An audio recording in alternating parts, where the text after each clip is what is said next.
It's me, Benny Bungle, clumsy, lazy, but definitely the truest version of yourself. Only I admit it, and you don't. This morning I opened my eyes and thought, wait, did I even sleep, and why is it already morning? Who fast-forwarded my night? Did someone hack my bedtime? I swear I only closed my eyes for 5 minutes. My body screamed, sleep more, I'm exhausted. My brain mocked me, sleep my ass, get up. Your boss is even worse than the alarm. And the bed. Oh, the bed hugged me like a toxic lover, whispering, stay, baby. I'll swallow all your deadlines for you. Just as I was drifting along, lulled by that sweet talk, bam, the rent bill appeared like a debt collector with a club at my door. Try sleeping longer, I'll cut your electricity, water, and your future too. So I shot upright, dragging myself like a zombie in a video game with a floating status above my head, loading 1% battery, lagging worse than the office Wi-Fi at 9 a.m. They say success starts with waking up early. Me. I think failure starts with the alarm clock. On the way to work, I looked around, everyone's just like me. Eyes half shut, mouth gaping like a fish out of water. Honestly, it's a Walking Dead situation. Only difference is real zombies eat brains. Office zombies eat deadlines.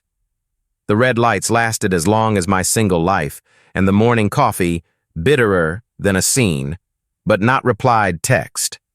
I step into the office, not even seated yet, and boom, first attack. Hey, Benny, late again. I grin. Nah, the Earth's just spinning too fast. Then another coworker, max toxic level. Your hair looks like a crow's nest. I reply coolly. It's a new style, sir. Call it startup founder still raising funds. Honestly, my office is basically a mini zoo. One person noisily slurping instant noodles at their desk, another spreading more drama in the group chat than the KPIs we actually hit. And the boss, 9 a.m. and already about to explode, looking like someone dared print documents on the sacred accounting department printer. Touch it. And apparently you commit a capital offense. I sit down, open my laptop, and it loads with a blue screen for 15 minutes. I think if this computer also needs coffee to start, then we are definitely soulmates. People say you go to work to find the meaning of life. Me, I go to work to find the meaning of lunch break. Morning meetings, the place where we all transform into reluctant Oscar-winning actors. Everyone puts on the serious busy face, but honestly, I swear if Netflix ever held an Acting Like You're Busy award, this room would get an exclusive contract. John sat next to me, eyes glued to his Excel screen. At first glance, it looked like hardcore financial data, but a quick peek revealed Lakers 102, Celtics 98. Yep, not Excel NBA live scores. Mary, on the other hand, was pure method actor, hands scribbling furiously, head nodding like she'd just uncovered the secret to running a nation. But look closer at her notebook full of voodoo dolls. One had a potbelly, a bald head, and a contract in hand. No need to write names, everyone knows who that represents the boss. Me. Outwardly, I was typing away like a CIA hacker, looking serious as if I were stopping international crime. But the tab I was actually on Google with the search, how to win the lottery and quit immediately. Result. First, you need to buy a ticket. Yep, life just slapped me awake. The climax hit when the boss walked in, voice stern like an interrogation officer. Anyone with new ideas for this quarter? The whole room froze, each of us wearing the I carry the universe on my shoulders face. And then, classic Benny moment, I accidentally clicked the wrong tab.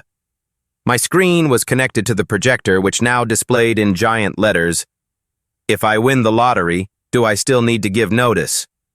Every head turned to look at me. The boss stared. I swallowed hard, sweat trickling down, and forced a smile. This is our breakthrough idea for the quarter. If the company wins the lottery, our KPI stress disappears entirely. No one laughed. But I swear, deep in each eye there was a tiny spark of empathy, the universal I wish glint. The boss said to me, Benny, go photocopy this stack of documents. Well, a diligent employee like me could never say no. I happily grabbed the pile of papers, muttering under my breath as I turned. It's just photocopying, how hard can it be? but life loves to play tricks. While fumbling around, my hand accidentally pulled open a secret drawer right under the boss's desk. And then, oh my God, in front of me wasn't just a drawer, it was a full-blown museum of sins. First, a roll of receipts as long as a giant toilet paper roll. Bars, pubs, strip clubs. I swear the total probably could buy a tiny apartment in the suburbs. But the shock didn't stop there. I saw a worn black leather notebook looking straight out of a mafia movie prop. My heart pounded as I curiously opened it. And oh boy, each page was filled with dirt on every employee's bad habits. I nervously flipped to the page with my name. Right there in bright red, triple underlined like congealed blood, Benny pretends to work but actually snacks secretly under the desk like a little ferret. I froze. Sweat poured down my face. All these years I thought I was a quiet, unassuming employee, but in the boss's eyes I was a full-fledged office rat. Just then, the boss came back and casually asked, "Finished yet, Benny?" Panicking, I slammed the notebook shut, hugged the stack of papers, and ran straight to the photocopier, forcing a grin. In my head, only one thought echoed, "Holy crap!" I just became the main character in the boss's revenge diary. After work, the team decided to hit the pub. Officially, it was team building, but let's be real. It was team drinking building, collective tolerance, so everyone could conveniently forget KPIs the next day. The pub was pitch-dark lights flashing like a horror movie and EDM pounding so hard, I half expected my lungs to leap onto the table. I raised my beer and sighed. Yeah, makes sense. If you want effective teamwork, you gotta strengthen the liver first. The boss walked in arm raised like a rock star shouting, "Tonight, no boss, no employee, just family." The team clapped like they'd just been promised a raise. I sipped my beer, forcing a smile. Family my ass. What kind of family cuts OT pay at the end of the month? And then the drinking began, and the office's true colors appeared on stage. John hiding his phone in his shoe, bending down every 5 minutes to tie his laces, really texting his wife. "I'm working late. Go to bed first." Mary pulling out her lipstick to draw a fake hickey on her neck, so if her husband asks tomorrow, just hugging a female colleague, don't freak out. Kevin at peak genius using a keyboard-clicking simulator app, blasting it over the phone during a video call to prove he's crushing KPIs in a dark office. I watched, sipping my beer, thinking honestly, Oscar skipped the greatest actors of the century. All hidden talents under the guise of office employees. Then my eyes landed on the boss's leather briefcase quietly sitting in the corner. Heart thudding. That's it, the deathly black notebook where names of those about to disappear are recorded. I crept my chair closer, hand inching toward it when the boss turned, slapped my shoulder. "Benny, tonight you drink with me, brother." I froze. My brain immediately offered 2 options. 1, steal the notebook. Become an office thief. Quit immediately.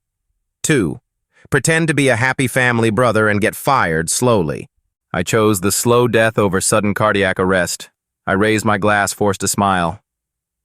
"Cheers, brother," and silently vowed, if tomorrow I'm marked as an office rat, at least remember this, I'm the rat who can drink like a champ.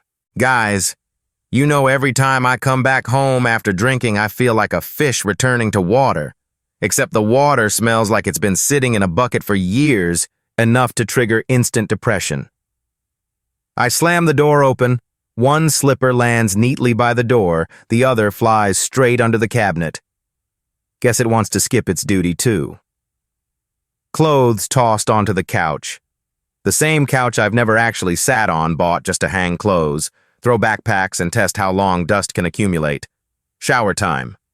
Again, I honestly don't understand why humans have to shower. Such a waste of time. Be honest, does anyone else do what I do? Solve things while in the shower? Clean body, clear conscience and save water. Tiny contribution to a greener planet. But the toilet now, that's heaven. The only place where I feel like a king. Sitting on my white porcelain throne, phone in hand, scrolling TikTok, reading comments, and reflecting on life, it heals more than any expensive meditation retreat. Outside, the boss yells, "Co-workers nag, no lover in sight." Yet just 30 minutes in the toilet and I feel alive again, motivated to change. Of course, my motivation usually ends the moment I see an empty roll of toilet paper.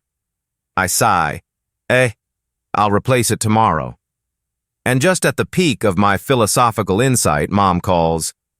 I haven't even picked up before she calls again and again, leaving voicemail after voicemail. Did you eat yet? Why aren't you answering? Are you in the toilet again, hugging your phone? Perfect timing as always. Mom has a talent for destroying all my peace. Brushing teeth. Forget it. Some mornings I skip comforting myself. I'll do it tomorrow, compound interest style. Sometimes I even think baby teeth fall out. Adult teeth will too. Why bother? Night falls, same old habit, scrolling photos of supermodels.